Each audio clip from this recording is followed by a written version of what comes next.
we just saw one of the craziest, wackiest pro wrestling pay-per-view main events of all time. And yes, I realize it's 2020. I realize we've had a boneyard match, a funhouse match. We've had matches on top of matches that have had somewhat of a cinematic feel, but I gotta tell you, this match right here, the Stadium Stampede from All Elite Wrestling, may have just topped everything, including AJ Styles versus The Undertaker. What's up, folks? Fred Richani, TSC, your home for pro wrestling news, updates, interviews, and everything in between. If you're new here, please consider subscribing, liking, and sharing. Wow. So, where to begin? Now, I'm not going to lie.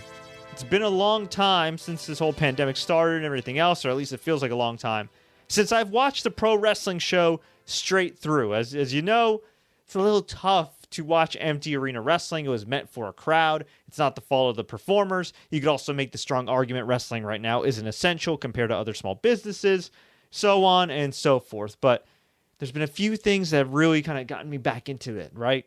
There's the old school aspect of the build-up of some of these AEW matches, the great video packages, the countdown show that they had.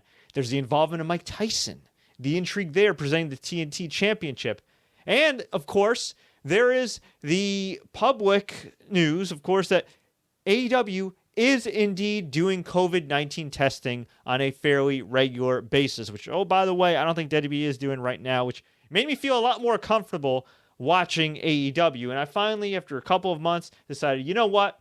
It's been a really depressing week. It's been a really depressing period. I'm ready to sit down and enjoy the show and watch a full AEW show straight through. And I got to say, I was not disappointed. Now, before we dive into the recap, rest in peace, Hana Kimura. She passed away at the all too young age of 22, believed to be due to self-harm via cyberbullying.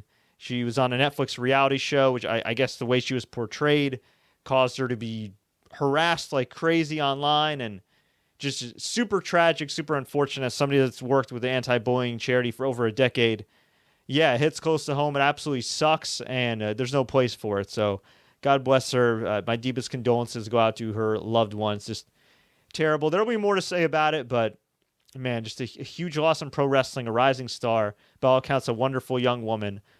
And yeah, man, all I can say is online abusers got to be held more accountable. Social networks got to do a better job. In addition to that, employers, reality show producers, they got to do a better job too, not just in this situation in Japan, but just in general, man. The exploitation of these characters on reality TV, I mean, could lead to some serious consequences. Also, of course, we lost Shad Gaspard of Crime Time, former WWE superstar, actor, writer, stuntman. He also did some work for God of War, which is freaking awesome. He passed away after drowning, trying to save his son when they both got caught in a riptide. Just really sad stuff all around. Both gone way too soon. My deepest condolences to their loved ones, and I'm very glad that AEW on this broadcast throughout the show not only shouted out Shad and Hana Kimura, but they also talked about the real world stuff. We're in a freaking pandemic here. Unlike WWE, they did not ignore reality, and in a sense, they kind of were there for you like a friend. What you want a promotion to be, right? Same thing with your local sports team. They said, hey, this sucks, and we hope you're all staying safe and everything else. And by the way, we've all been tested, and they mentioned all that, and they did a great job. And even UFC, which I've been critical of, did that as well for the last couple of weeks. So I got to give credit where credit's due. Whether or not WWE is actually testing or going to be testing, that remains to be seen. But sometimes it's good to let your guard down and be a little human for your audience. That's all I got to say about that. So let's transition to the pay-per-view itself. Man, where do I start? I guess we'll start from the beginning here. And by the way, if you're watching live, please feel free to click the like button, share this with all your friends, and enable notifications because we go live often. So some broadcast notes here. Jim Ross, Tony Schiavone, and Excalibur were on commentary. The wrestlers and some friends of wrestlers were in the crowd. Big Swole was there, and she was just awesome. Some notable people in the crowd. American Top Team's Dan Lambert, as seen in Impact Wrestling and The Ultimate Fighter. Vitor Belfort, UFC legend. That was random. I don't know if he's still planning an MMA comeback or not. I know he was thinking about doing something with Bellator, or maybe he officially did, but Yeah, Vitor Belfort's there. And Vickie Guerrero. So that was interesting. And Dasha Curette, the former WWE Backstage personality, was filling in for Justin Roberts, so she was our announcer for this evening. We kick things off with a number one contenders match for the AEW World Tag Team titles. The Best Friends versus Private Party. By the way, if you want to follow along with my recap, I wrote an in-depth report on fredrichani.com. That's my new website. My name, fredrichani.com, is right on the front page.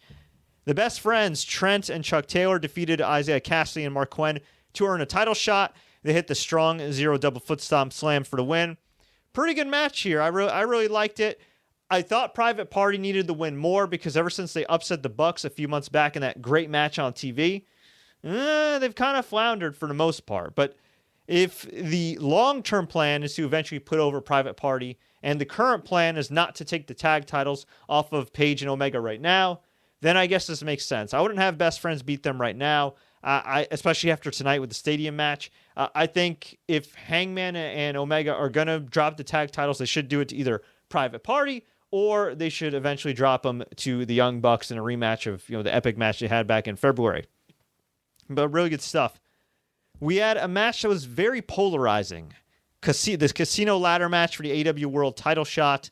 A giant poker chip hung up top, and each guy entered after a certain amount of time, and the ring eventually filled up with Darby Allin, Colt Cabana, Orange Cassidy, Joey Janela, Scorpio Sky, Kip Sabian, Kazarian, Luchasaurus, and the debuting Brian Cage, former Impact Wrestling World Champion, former Lucha Underground star. He was accompanied by Taz. He won this match after gorilla press slamming Darby Allin with a ladder in tow. This is polarizing, at least for me, because while the action was good, while I like pretty much all the guys involved, my God, some of these risks were just insane. The gorilla press slam that Darby Allin took at the end was bad, but he tried his, I don't know what you call it, whatever the skateboard movie does with like the foot stomp, or he dives and instead of going for just a foot stomp, he has the skateboard underneath, kind of like the old Arabian face buster from Sabu back in the day as well. For a minute, remembers ECW, and he did this. I don't remember who he did this on, but he dove off this big ass ladder onto the person with the skateboard, slammed through the ladder, landed badly. It looked like he broke his leg. Now, he did continue the match, but we don't know what the long-term effects are. Britt Baker just got injured on the show on Dynamite last week, or earlier this week, I should say. Phoenix got injured. Matt Jackson had his ribs taped up. You'd think they would have watched Wednesday night and said, you know what? Maybe we should dial back some of the unnecessary spots and risks. And I know it's hard to do that in a ladder match, but you can make the strong argument. Maybe you don't need a ladder match right now when you have no fans and during a freaking pandemic when it's not the best time to go to a hospital right now. Just saying. Even if your hospital is not overwhelmed, still, there is a risk out there. And man, Darby Allin took a lot of them. And I'm a big fan of his character, his promo work. I think he's a good wrestler too. But there are times where I just see risks like this. And he's toned it down a bit lately. But man, this was just all-time dumb. I'm sorry. God bless him. This was just all-time dumb. It really was. And yeah, I hope he's okay, because this was not good. Too many freaking risks. Just because the Hardy Boys are somehow alive and well and live to tell about it after all their crazy matches doesn't mean you got to emulate them now, especially with everything we know about concussions and injuries and bum cards and everything else over time. I get it. It's a big show. You don't do this every show, but come on, man. I think this isn't just the AEW thing. I think overall WWE, AEW should probably dial it back a bit. We've seen tonight, especially with the Stadium Stampede and with the Boneyard match and everything else, sometimes less is more. Sometimes you should enhance the entertainment aspect of matches in wrestling more than the physicality, especially when it comes to, again, taking crazy risks like this with no fans. So, hope you're okay, Darby. We had probably my second favorite match of the night, or third favorite. I mean, there were all the matches were really good. This one was excellent up to this point. MJF, Maxwell Jacob Friedman, defeated Jungle Boy, a.k.a. Jungle Jack Perry, as Jim Ross likes to call him, excellent old school match that had some different modern day spots mixed in. We had a Canadian Destroyer, a reverse run on the apron, an outside dive. I'm not hating on this match. It was a great match. This is just more of a cultural thing with wrestling. I am really sad as somebody that's old enough to remember P. Williams' debut in the Canadian Destroyer. I'm really sad that that's no longer a finisher and it's now a transitioning spot. That sucks. Please, somebody, wake up in one of these promotions and say, you know what? The Canadian Destroyer should only be reserved for a finish or a setup to a finish. Please, I'm begging you. I'm begging you. I remember being a kid on LimeWire, and all of a sudden I see that freaking 1 minute video of P.D. Williams doing the Canadian Destroyer. It looks so damn cool, and now everybody does it. And everybody kicks out of it. Not a fan of that. Other than that, excellent match. Excellent match. My only complaint here, only real complaint here from a booking standpoint, I think Jungle Boy should have got the win. I feel like he's long overdue for that signature win. I thought eventually they were going to build up to him upsetting Chris Jericho or maybe upsetting one member of the Inner Circle. And instead, he had a great match with MJF here, but he lost. And look, AEW has done a really good job with their young talent, especially compared to WWE over the last year. But I feel like Jungle Boy, if he doesn't get a win soon, is going to get to the point where, you like what you see, and he just keeps losing. It's like Cedric Alexander. Cedric Alexander, got all these big wins and then kept losing. Same thing with Ricochet. Like at some point, this kid's got to get a big win. Hopefully it'll come soon, but man, if there was any doubt that these two guys are the future cornerstones of the company, I mean, just watch this match and that'll erase any doubts you have. Just fantastic work from all involved. Really good stuff. MJF got the pin with what Excalibur called a modified European clutch pin combination. Just great stuff here. Really good stuff. We had the tournament final for the AEW TNT title, aka the AEW TV Championship. This was a pretty good match. I do feel like it lacked a bit. Yes, every match lacks without a crowd. But I feel like Cody matches in particular, since they're a little bit slower paced, they're a little more old school feel and everything. I think this could have used the crowd, since this feud has been pretty hot and everything else. I thought they could have protected Archer a little bit more. Rhodes got the win with not one, but two crossroads back to back.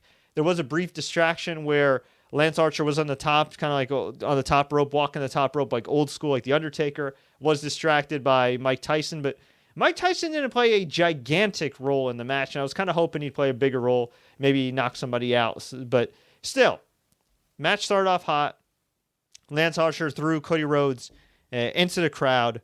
Mike Tyson at one point even ripped off his shirt. He looks physically incredible. This guy, I mean, man, just a marvel. I hope he's doing okay overall health wise, because physically he looks great. And if you believe the rumors that he may fight Evander Holyfield in a charity boxing match, I mean, my God, that actually could be pretty lit. I'm not gonna lie. Even though these dudes are old and CT is real, but that could be a lot of fun. And afterwards, he handed the title to Rhodes. They celebrated. Cool moment. Cool moment. Gives AEW some nice press. Hopefully this isn't the last we've seen of Iron Mike Tyson. Chris Statlander defeated Penelope Ford.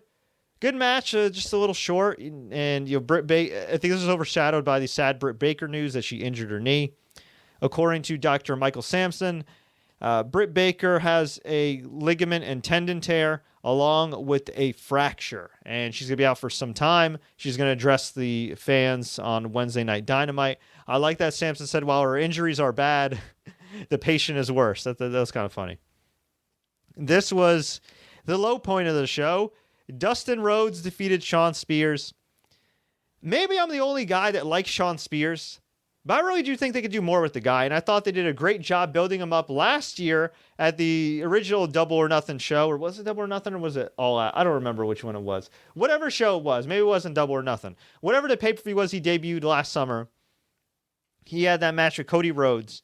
They built up that feud so well. He had Tully Blanchard in his corner. He had the cool contacts and everything else, and then he lost. And then he lost again, and he lost again, and he lost again, and he had a very weird feud with Joey Janela, and then he lost again.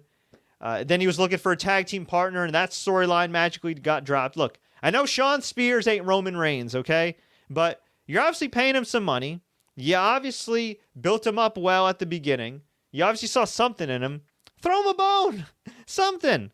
I like Dustin Rhodes a lot too. And then, again, look, the Sean Spears ain't a hell you need to die on, okay? I'm just saying, I'm just making an observation. You got the guy. He's a solid worker. Give him some wins here and there. Instead, he was stripped down to his underwear. On the crotch of his underwear, he had a picture of Tully Blanchard. That was weird. But, hey, 2020, it's all good. And afterwards, Dustin Rhodes hit the Final Reckoning finisher and celebrated with his sister-in-law, Brandy Rhodes. Nothing match, complete squash. Just something to make Sean Spears look like an ass. Okay, cool.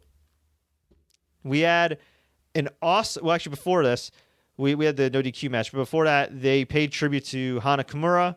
Really classy gesture. Excalibur talked about how we all need to be kinder to each other and reflect on this. And just a very, very beautiful tribute by AEW. Very classy tribute. And I like the fact that they're very similar to Bellator and Strikeforce, which was also under President Scott Coker, where they don't ignore the fact that there's another wrestling world out there, right? They don't ignore the fact that, okay, we're in our bubble and nothing else matters. Same thing with WWE. It's like, oh yeah, you don't exist. Even UFC sometimes acknowledges the outside MMA world, whereas WWE just, it's kind of very isolationist. So I really appreciated this. They also kind of talked about the history that Brody Lee and Jon Moxley had in their world title match. So that it's just a nice human touch. Sometimes you need to be a little human, right?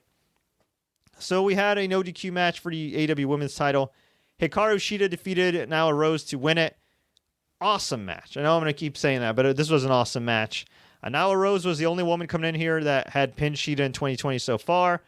This started out real physical. Nyla slammed Shida through the makeshift gambling table outside. She even scared Billy Gunn. Big Swole was awesome all night on the sidelines.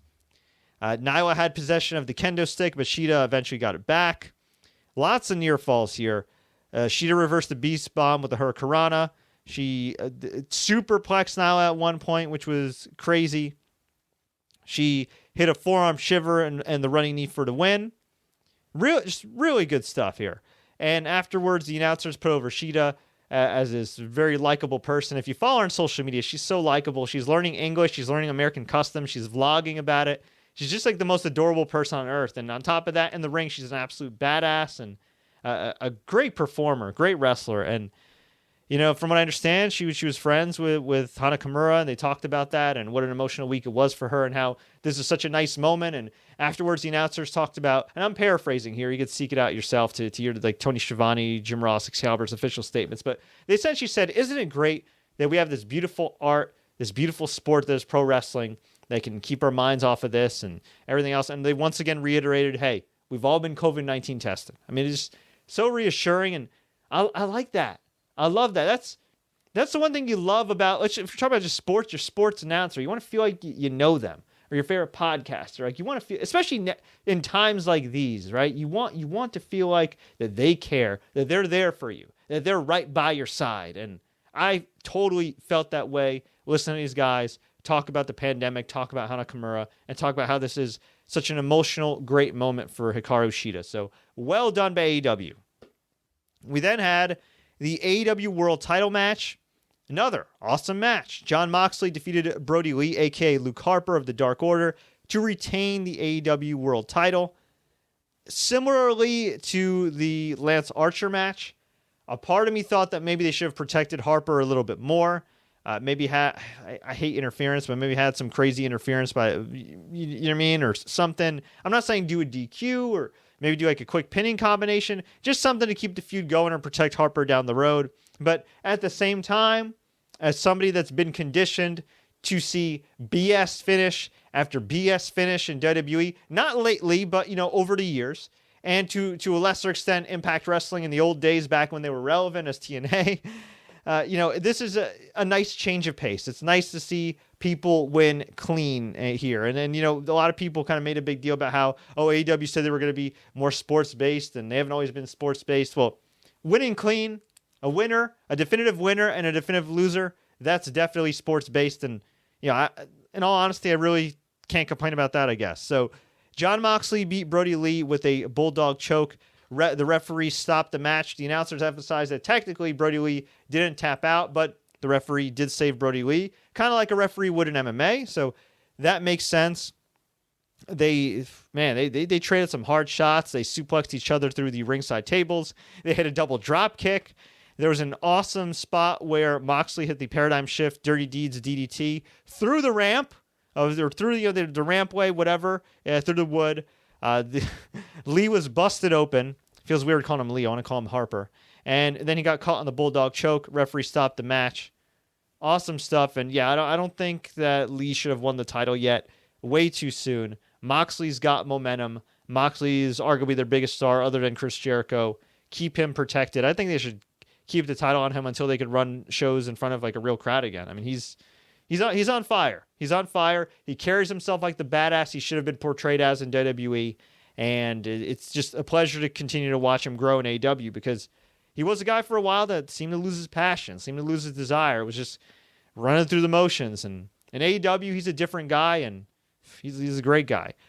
And then we had the highlight of the night, the Stadium Stampede match at the empty Jacksonville Jaguars Stadium, TIA Bank Field. This was great. We had on one side Broken Matt Hardy and the elite of Adam Page, Kenny Omega, and the Young Bucks, taking on the inner circle of Chris Jericho, Jake Hager, Sammy Guevara, Santana, and Ortiz. This was immediately awesome because each wrestler was introduced individually with NFL-style entrances, complete with fire, pyro, and even the Jags cheerleaders with face masks, which was a nice touch. And then Hangman Adam Page, and I embedded a GIF of this on fredrichani.com if you want to check it out. Hangman Adam Page comes in with the freaking horse. With the horse. And he chases Sammy Guevara across the field and backstage in the stadium with the horse. I love Hangman Adam Page. I love the Hangman horse. This is great. This is great. So they all meet at the 50-yard line. They start brawling with a variety of weapons. Kenny had a broom. I really feel like they got to do a better job. And even though it's been almost a year, I feel like they still got to do a better job of why Kenny Omega's called the freaking cleaner. Seriously. Yeah, do a video package or something about why he's called the cleaner. Maybe I missed it in my break from watching AEW, but still, minor detail. Whew. So they were brawling. There was a ring at the 50-yard line as well. Matt Jackson had his ribs taped up from getting injured. There were a lot of notable spots here. It'd be impossible to list all of them, but here's a few. Guevara hit a big shooting star press on the outside. Matt Jackson did a moonsault off the goalposts. Omega and Hardy had a hockey-style brawl with Hager, Santana, and Ortiz in the crowd. Hangman and his horse kept roaming around for Guevara. Omega was powerbombed by Ortiz and Santana through one of the concourse tables. Hardy was thrown into the shallow pool. If you don't know, there's a pool and a hot tub at the Jacksonville Jaguars Stadium. It was originally put in there, not just because it's kind of cool, but because the team wasn't doing so well, and then they got good, and they didn't do well again, and who knows how they're going to do this coming season, assuming there is an NFL season. Although, for any football fans out there, believe it or not, I actually think the AFC South is winnable. I mean, Bill O'Brien is tearing apart the Texans. Phillip Rivers may be done for in Indy. You know, the Titans, who knows if they can repeat the same success with Tannehill now that he got paid and secured the bag. So, could be anyone's division, especially with all the lack of training camps and stuff. So anyway, Ortiz and Santana then started drowning Matt Hardy in the pool, and he was resurrected as Matt Hardy version 1 with Matt Hardy version 1 gear, with a Matt Hardy version 1 graphics for anybody that remembers his gimmick from the early 2000s, which is amazing. And he just kept reciting these Matt facts and beat them up. And then he was resurrected as Broken Matt Hardy again and threw them into the pool. And Ortiz was like, I can't swim, even though it was only 3 feet. And, oh my God, this is hilarious. And this is great. So then Ortiz was put on top of a table. Hardy backdropped Santana on top of Ortiz through a table. Hardy brought Ortiz to the giant bell and literally told it. And then he taped Ortiz to a wheelchair, threw Santana and locked him in a freezer. we cut to Hangman Page. Oh, God. We cut to Hangman Page, who was just casually drinking at the bar. And Hager approaches him. They're both sharing a drink. He says, do you want a drink or want to fight? They tip a sip of whiskey. They start brawling. Man, at one point, Hager hits a gut wrench bomb on Hangman onto the freaking pool table. That was ridiculous. Hager also hit him with a pool stick. Hangman had flipped off the bar and the pool table, but got caught and slammed on the table. Then Omega came to Hangman's aid and hit a knee. Buckshot Larry by Hangman and Hager sent him over the bar. They then drank a shot of milk and whiskey. Full disclosure, I don't drink, so I don't know if milk and whiskey is a popular beverage amongst the Canadians from Winnipeg, but hey, to each their own. I'm more of a seltzer and kombucha guy. Back to the field, Matt Jackson and Guevara were countering everything in the book, and then Matt Jackson proceeded to hit consecutive rolling Northern Lights suplexes all across the football field into the end zone. He got flagged for excessive celebration and then super kicked the male ref. That was hilarious. Jericho and Nick Jackson were brawling on the sideline. Jericho hit him with the chains that measured, the field position. Jericho then screamed at Nick Jackson with the megaphone and then got hit with it. Nick Jackson, found a bag of footballs and threw them all at Jericho's groin. That was just straight out of Simpsons and Sideshow Bob. Jags mascot Jackson DeVille, no relation to Sonya Deville, at least I don't think so, got hit with Jericho's Judas Effect spinning elbow, John Jones style. Then Jericho mocked Nick Jackson with a cone, only to get super kicked in the kicker's net, and they said, it's good. Yes, every football pun was made here. It was hilarious. Jericho got a 2 count on Jackson, and he challenged the play, so referee Aubrey Edwards went to the booth and reviewed the play. The ruling stands. It's only a 2 count. Matt Jackson suplexed Guevara into the end zone, as I mentioned, got flagged and super kicked the ref. He then came to save his brother Nick as Jericho was attacking Nick with a bat named Floyd. A baseball bat, not an actual bat. Matt Jackson put Jericho on a table as Nick Jackson ran up and down the stadium steps. It looked horrible and dove for a frog splash. I think it was intentionally supposed to look that bad. Oh, God. Then Hangman painted a white line across Jericho's body.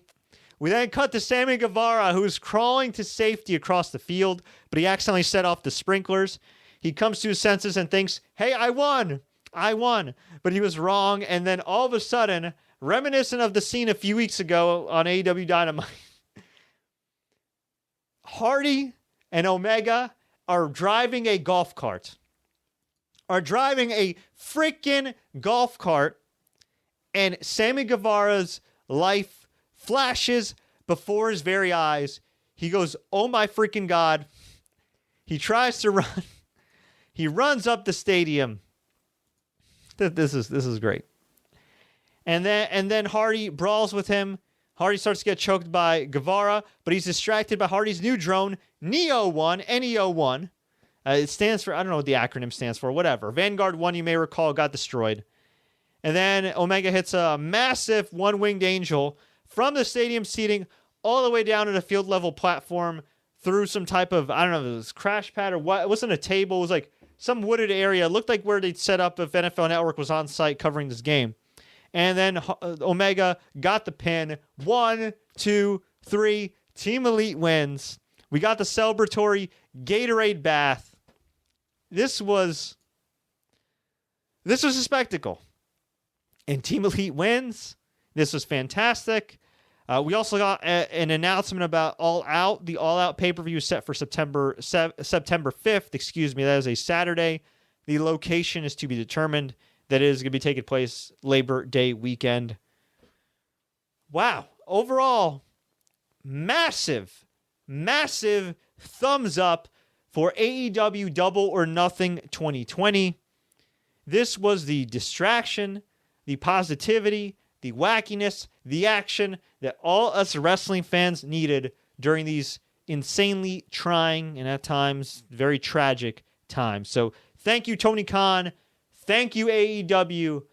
Much respect to all the performers and staff involved. This was an absolute home frickin' run of a show. And I don't know if I would have said that going into this because This pay-per-view was just kind of there, and TV was just kind of there, and by all accounts, Dynamite wasn't well received this past week. But listen, man, when AEW is on, it is on. But for real, folks, Darby Allin, all y'all, tone it back a bit. Please, make it more entertainment-based like you did tonight.